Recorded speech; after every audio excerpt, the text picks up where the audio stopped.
Oke, kita melanjutkan tentang materi mengenai decision making yang sudah dijelaskan minggu lalu.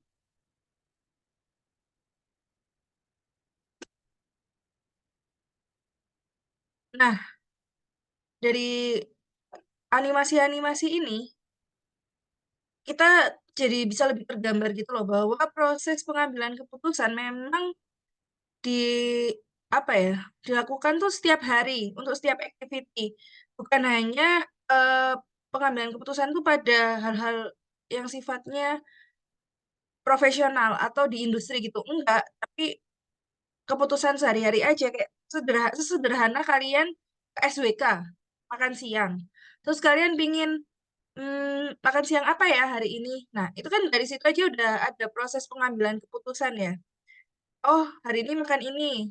Makan soto hari atau makan pecel atau makan nasi campur. Nasi campur pun juga nanti akan dipecah lagi kalau ibarat decision tree, nasi campur pun nanti akan dipecah lagi. Lauknya mau ayam, mau tahu tempe, mau telur, mau ikan atau mau apa gitu. Jadi ya proses decision making memang dilakukan sehari-hari.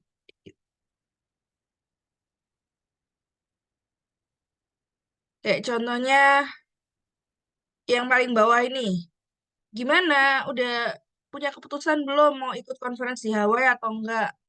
Tuh. Terus si ceweknya bilang, oh iya aku udah memutuskan nih bahwa aku mau ikut conference di Hawaii.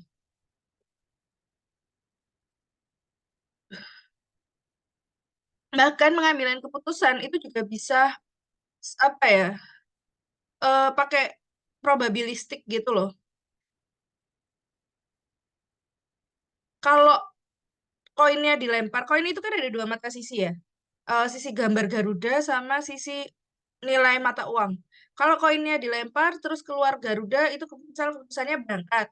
Atau kalau mata koin sorry, nilai nominal koin yang keluar maka keputusannya tidak berangkat. Itu bisa juga bagian dari pengambilan keputusan. Atau kayak misalnya kalian mungkin pernah ya, kalau ujian entah zaman SMA, entah kuliah, entah zaman SMP, entah kapan, waktu ujian kalian bingung mau jawab A, B, C, D, atau apa. Kalian hitung kancing. Nah, itu juga bagian dari proses pengambilan keputusan.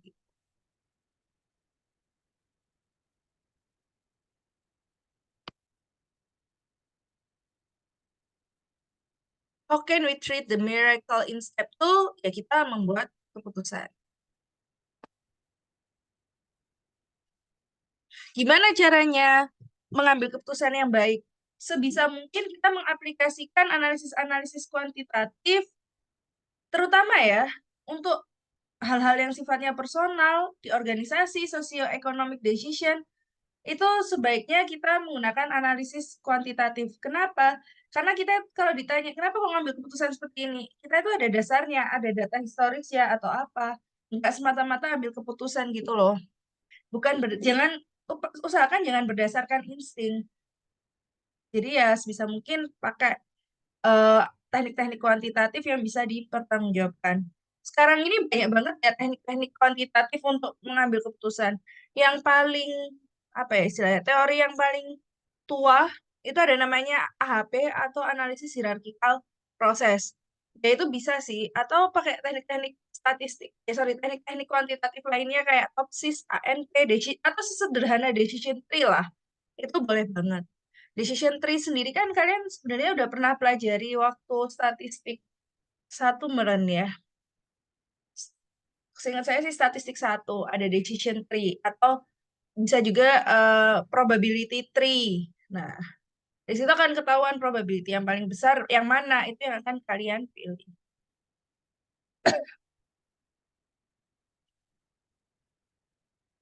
Ya dari sekian banyak teknik kuantitatif ya kalian pilih teknik yang paling tepat dan paling bermanfaat. Jangan lupa untuk tambahkan asumsi dan batasan pada model kalian. Nggak apa-apa kok kita menambahkan asumsi dan batasan, karena asumsi dan batasan ini nantinya pasti berpengaruh gitu terhadap keputusan kalian. dengan bantuan software-software komputer sekarang juga udah banyak kayak misalnya expert choice kalau buat ngitung AHP atau pakai Excel buat ngitung decision tree, boleh aja silahkan. Nah, kita itu kan punya ekspektasi ya, ekspektasinya pasti tinggi langit dong ya. Kita kalau punya ekspektasi nggak mungkin cuman level rendah gitu, nggak, pasti ekspektasinya setinggi langit. Tapi realitanya kita di bawah. Nah, ini gap antara ekspektasi dan realita ini itu adalah titik frustasi apa ya? Ya bisa jadi kekecewaan ya, keluhan, sambatan, itu ada di sini karena adanya gap antara ekspektasi dan realita. Kalau misalnya nggak ada gap antara ekspektasi dan realita, otomatis kita puas dan akhirnya kita nggak akan sambatan. Contoh sederhana, ekspektasinya kita makan soto nih siang ini. Realitanya warung soto di SWK tutup. Nah, kan di situ kita ada gap antara ekspektasi dan realita, akhirnya kita kecewa. Ya, gagal deh makan sotonya, kayak gitu.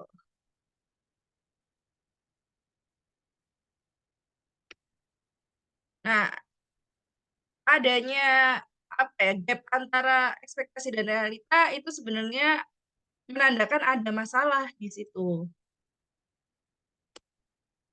Karakter-karakter masalah itu apa sih?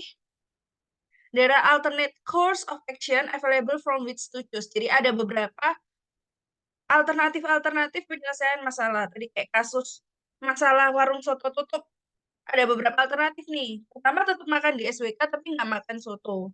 Atau alternatif kedua, nggak, mungkin saking pengennya makan soto ya, kita cari warung soto lain yang lebih dekat daripada yang lebih dekat dengan SWK kayak gitu. Itu kan dari situ udah keluar dua alternatif ya, antara makannya tetap di SWK tapi nggak jadi makan soto atau makan soto di tempat lain.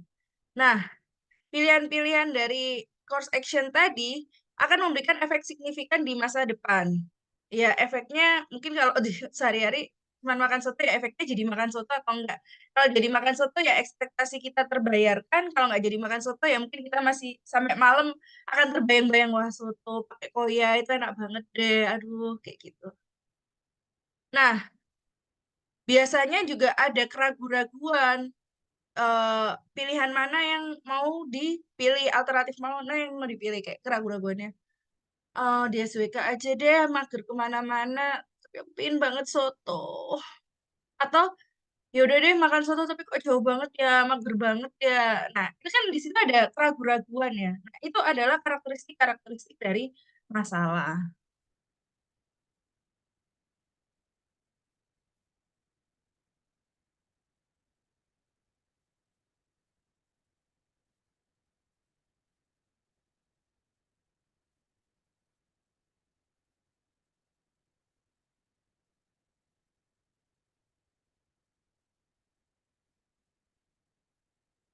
Nah, dari dari adanya masalah kita harus bisa mendefinisikan masalah dalam tahap problem definition. Beberapa kata kunci atau beberapa faktor penting untuk pendefinisian masalah, kita harus bisa mendefinisikan apa sih gap-nya antara ekspektasi dan realita. Gap-nya apa tadi? Warung soto yang tutup, padahal udah pengen banget dimakan soto. Yang kedua, seberapa penting kita atau seberapa penting gap itu? Sebenarnya nggak jadi makan soto itu apakah hal yang besar atau enggak gitu? Kira-kira kayak gitu.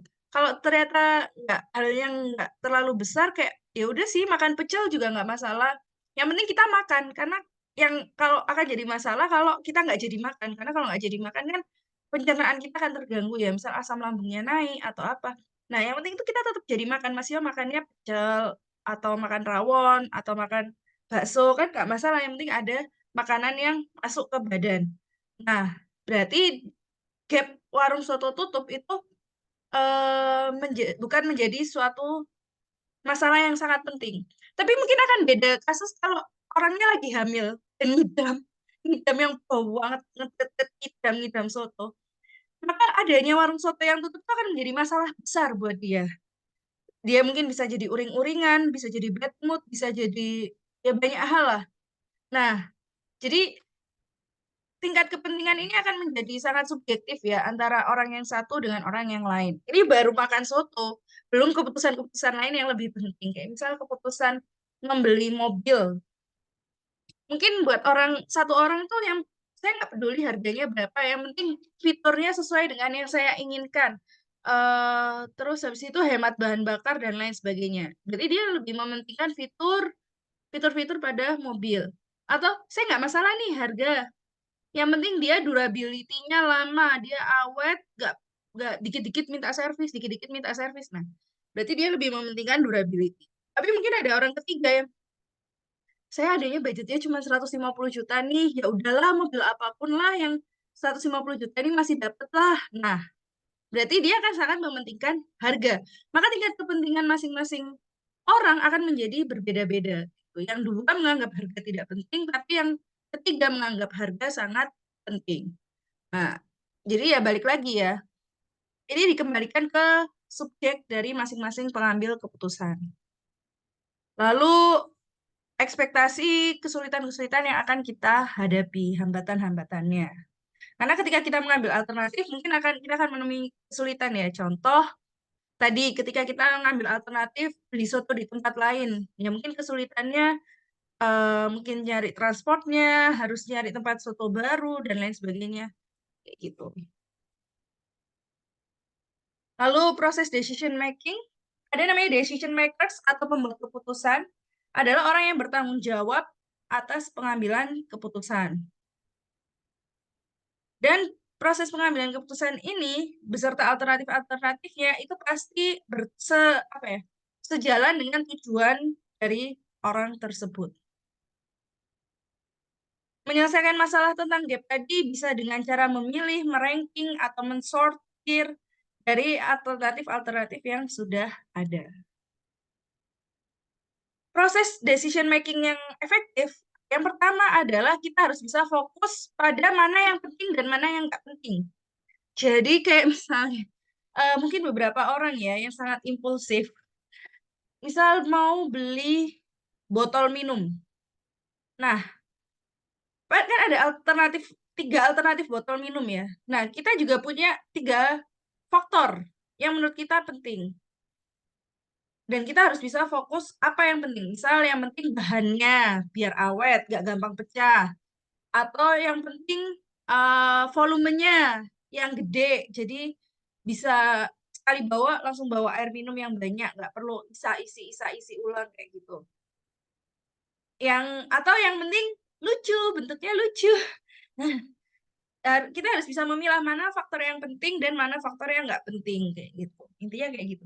Yang kedua harus logis dan konsisten. Makanya nantinya ketika kita udah belajar ke teknik-teknik pengambilan keputusan, ada namanya uji konsistensi. Apa kita beneran konsisten nih menjawabnya? Nggak mencela-mencele. Hari ini lebih penting volume, terus besok lebih penting bentuknya. Gitu. Jadi ya perlu ini ya, apa ya istilahnya? Perlu apa namanya dikonsistenkan.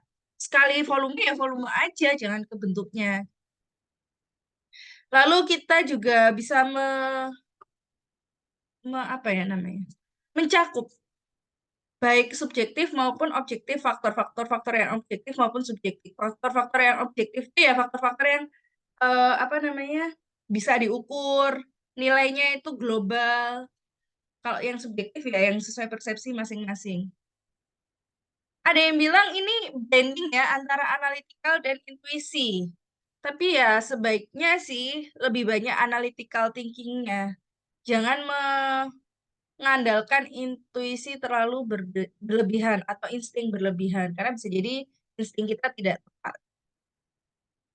Membutuhkan informasi dan analisis yang penting untuk menyelesaikan dilema-dilema yang akan terjadi.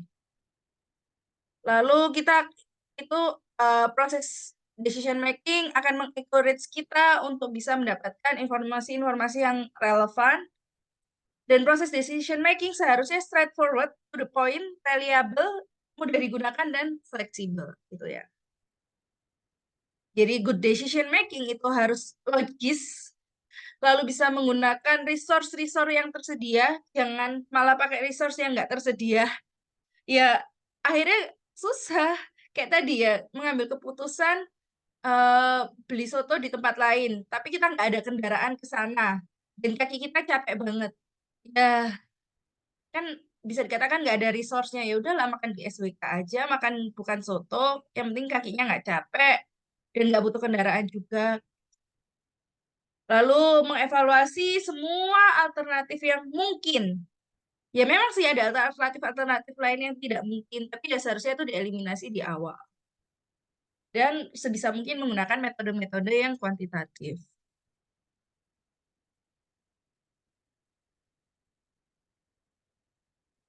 Dalam proses pengambilan keputusan, yang pertama jelas ada masalahnya. Masalahnya apa sih? Misal kalau kakak kelas kalian TA, masalahnya itu mau milih vendor. Nah, udah jelas tuh masalahnya. Mau milih vendor pengadaan apa, bahan baku apa, gitu. Atau mau memilih vendor pembelian mesin produksi apa, gitu.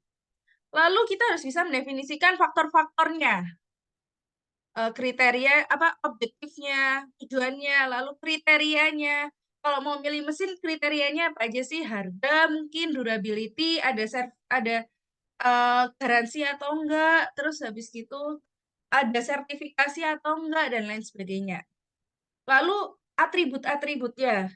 Jadi setelah kriteria ada namanya atribut sih. Jadi misal ini kriterianya ada 3 ya, A, B, C. Nah, terus nanti ada masing-masing kriteria itu ada atributnya. Contoh kakak kelas kalian yang decision making lagi, itu ada yang pakai analisis conjoin. Jadi kayak memilih kriteria-kriteria, memilih konsep-konsep pemasaran yang tepat. Nah, kriterianya misalkan harga, pembeliannya online atau offline, sama, sorry, kok kriteria? Iya benar, pembeliannya online atau offline, kriteria benar. Satu lagi, jenis promosinya. Jenis promosi. Nah, harga kriterianya misal ada 3 kriteria harga 10.000, 15.000, sama 20.000. Online ini ada online, ini ada offline cara pembelian. Lalu jenis promosi misal ada kriterianya ada diskon, ada buy one get one, jelek ya tulisannya nggak apa-apa lah ya ngerti. Terus ada eh voucher. Voucher. Nah, ini adalah berarti ini 3 kriteria, ini 2 kriteria, ada 3 kriteria kayak gitu kurang lebih. Bentar ya, saya ngecek dulu.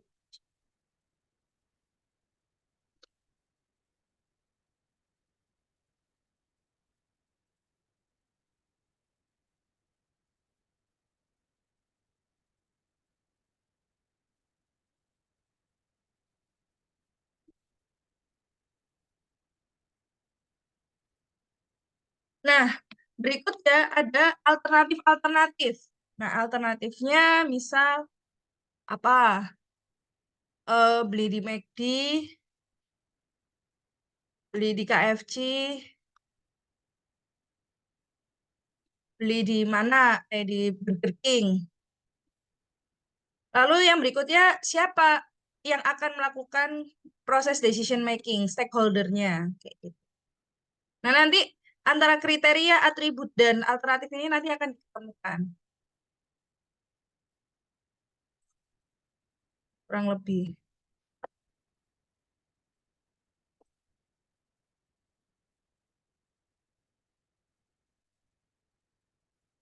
Nah, ini ada stakeholder-stakeholder.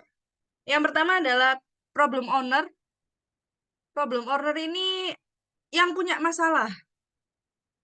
Person atau grup yang mengontrol semua aspek-aspek terkait situasi dari masalahnya. Atau bisa juga kita bilang dia decision maker atau pembuat keputusan.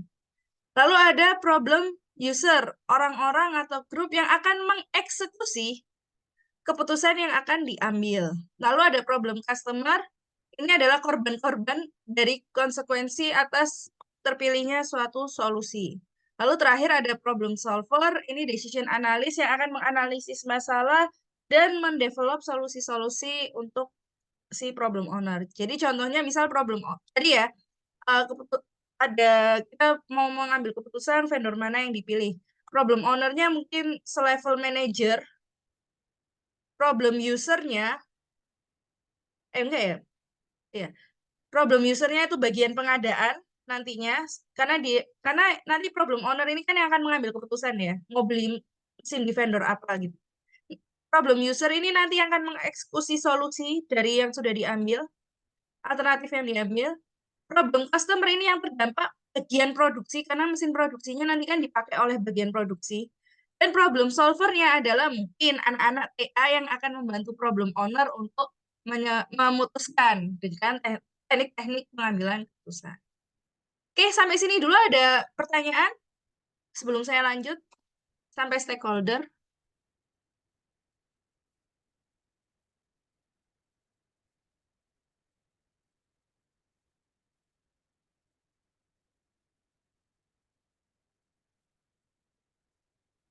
Belum. Yang lain?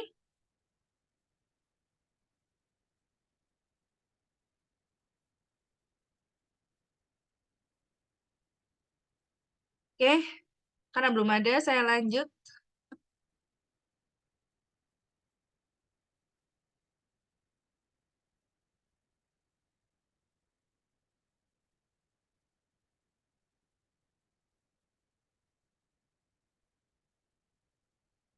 Bentar, bentar.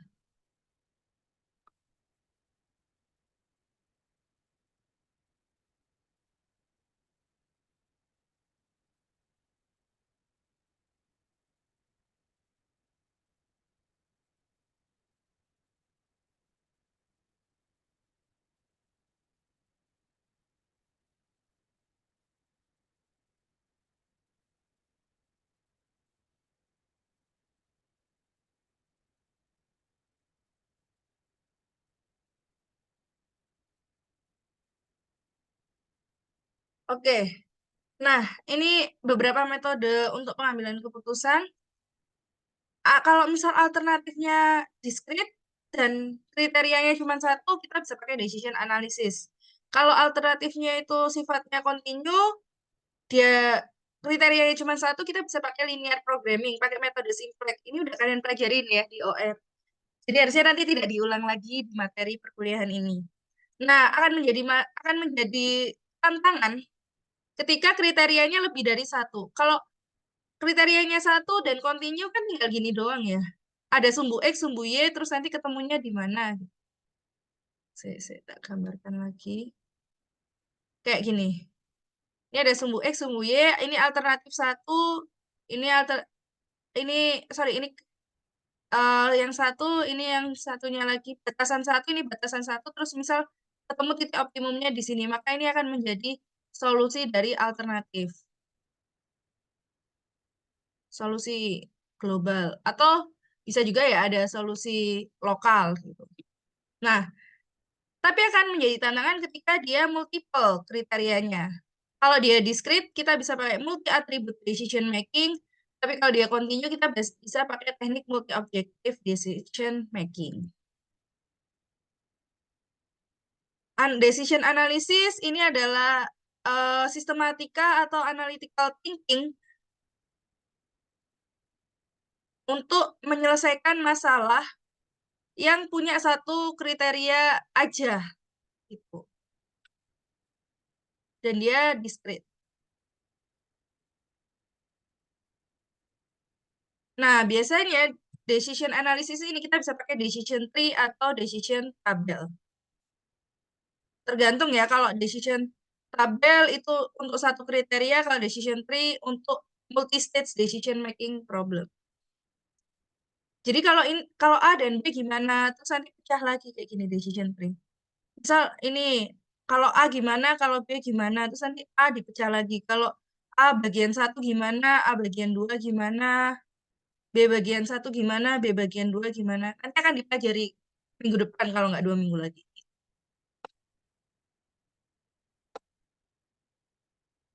Nah, basic step untuk decision analysis, pertama kita harus bisa mendefine problemnya secara clearly, dengan jelas.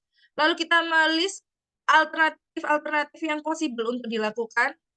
Lalu kita mengidentifikasi nature-nature atau kejadian-kejadian yang sifatnya mungkin terjadi. Lalu kita melist payoff-nya atau batasan-batasan dari alternatif. Lalu kita bisa memilih salah satu dari decision analysis method, dan kita bisa meng-apply metodenya dan mengambil keputusan. Tipe-tipe keputusan ada decision making under certainty, atau apa ya? Atau ada kepastian gitu loh. Masing-masing itu ada kepastian, kita paham resikonya, nah itu certainty. Kalau decision making under uncertainty itu ada faktor ketidakpastian di situ. Nah, faktor ketidakpastian itu kita bisa modelkan misal pakai fuzzy gitu. Contohnya apa sih yang under uncertainty? Kayak misal kita ngambil keputusan beli mesin dari luar negeri. Nah, itu sebenarnya ada salah satu kriteria harga itu yang sifatnya uncertainty. Kenapa? Terus mata uang asing itu kan naik turun ya. Sehingga harganya pun nanti pasti akan naik turun. Beda kalau kita beli barang di dalam negeri. Sama-sama belinya pakai rupiah. Uang kita rupiah, harga dia juga rupiah. Nah, itu akan menjadi decision making under certainty. Kalau yang under uncertainty itu uang kita rupiah, kita beli barang dalam USD. Nah, nilai USD itu kan naik turun ya, maka harga barangnya juga akan naik turun. Nah, di situ ada faktor ketidakpastian. Misal kita cek sekarang harganya 20 juta, bisa jadi ketika kita mau beli minggu depan, pas reality kita beli minggu depan harganya jadi 21 juta atau 19 juta. Tapi kalau misalnya kita belinya dalam rupiah, uang kita juga rupiah, hari ini 20 juta, kemungkinan besar ini bisa tetap 20 juta. Paham ya maksud saya perbedaan antara certainty dan uncertainty. Sama-sama beli vendor, sama-sama memilih vendor untuk membeli mesin, tapi bisa jadi certainty, bisa jadi uncertainty, karena tergantung uh, posisinya, mata uangnya. Lalu yang ketiga, decision making under risk. Nah, ada faktor resiko yang diperhitungkan.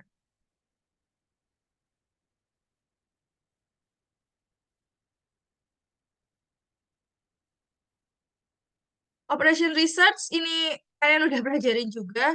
Ininya dia juga, operation research ini salah satu metode scientific atau kuantitatif untuk mengambil keputusan.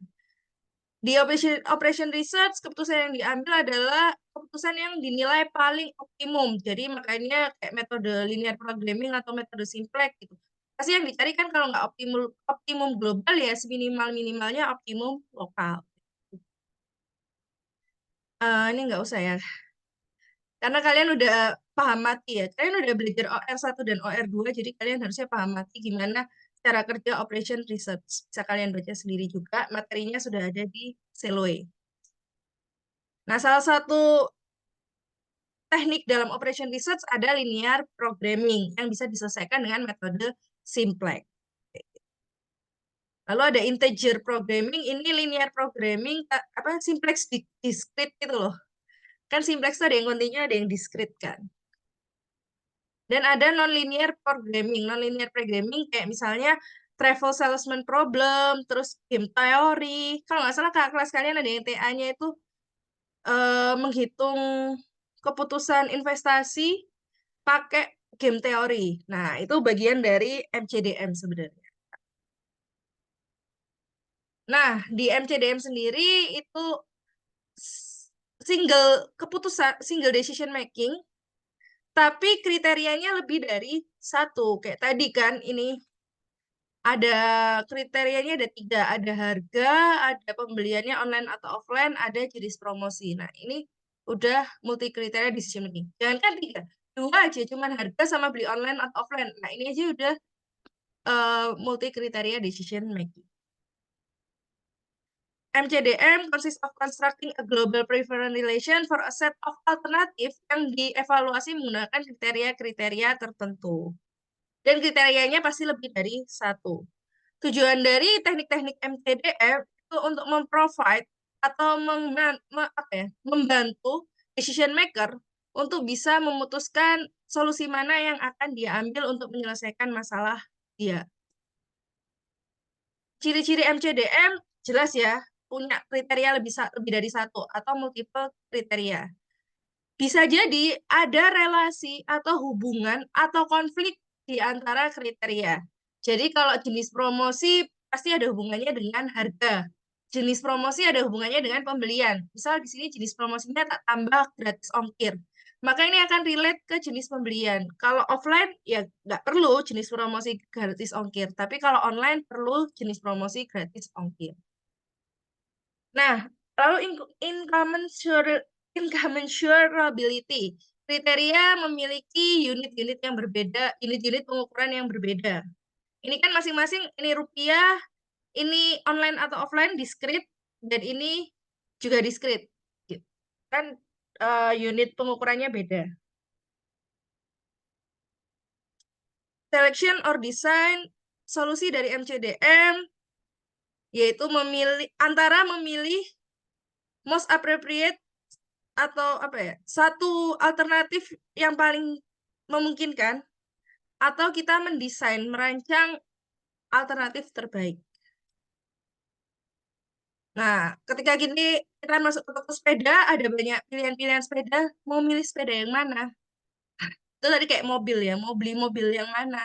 Kriterianya bisa harga, bisa durability, bisa lain sebagainya. Pun sepeda, kriterianya bisa harga, warna. Ada kan orang yang maunya beli sepeda warna merah, nggak mau warna yang lain, bisa jadi. Saking sukanya dia warna merah. Nggak peduli harganya berapa, yang penting warnanya merah. Atau jenis sepedanya, sepeda gunung, sepeda yang ada keranjangnya itu apa ya? City cycle apa nggak tahu. Sepeda gunung, terus sepeda MTB. MTB sama gunung sama ya? Sepeda lipat atau sepeda pixie.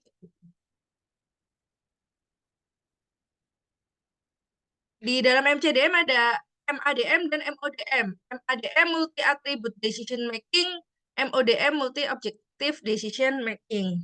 Multi attribute decision making itu the set of decision alternative defined explicitly by a finite list of alternative action. The number of alternative are predetermined dan case-nya alternatifnya itu discrete. Kalau multi-objektif, alternatifnya continue. Itu sih perbedaannya. Sehingga kalau multi-objective decision making, kita butuh pemrograman matematika. Kalau ini bisa dibaca sendiri juga.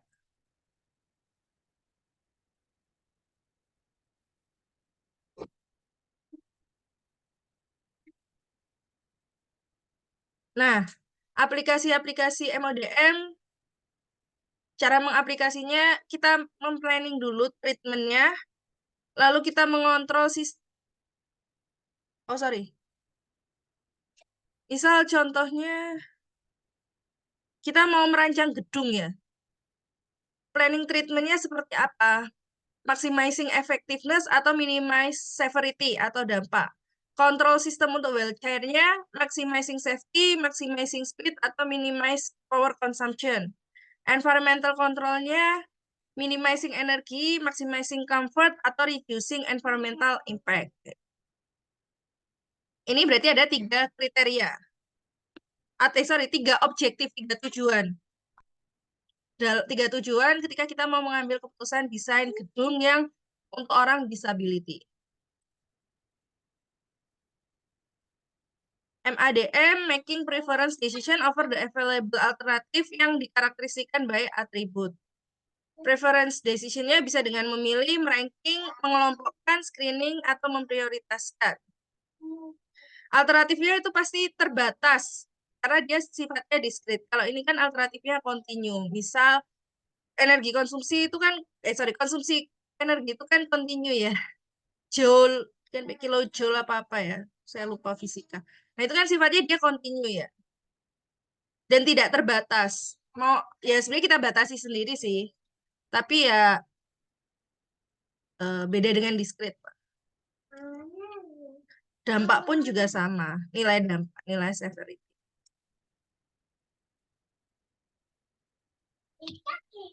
Nah,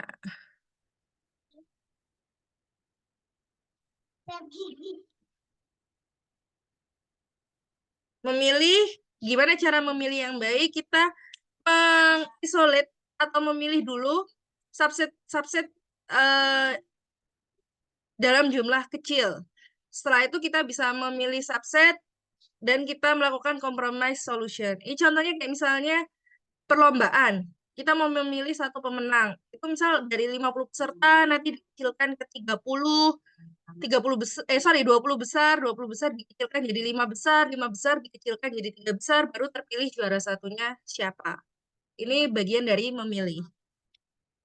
Ini mengelompokkan alternatif-alternatif berdasarkan kategori-kategori. Meranking, ya di ranking 1 sampai 50 gitu, tapi itu akan menjadi sangat susah ya. Dan akan bias sebenarnya. Salah satu kekurangan ranking. Kalau jumlahnya besar. Kalau jumlahnya cuma 3, enak sih. Di ranking cuma 3 kan gampang. Makanya pasti akan mengcombine ya tekniknya. Misal diseleksi dulu, baru terakhir di ranking.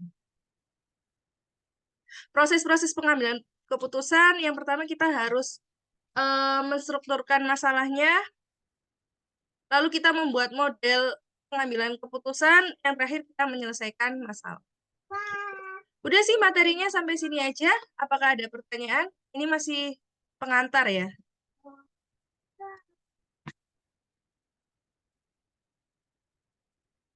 Apakah ada pertanyaan?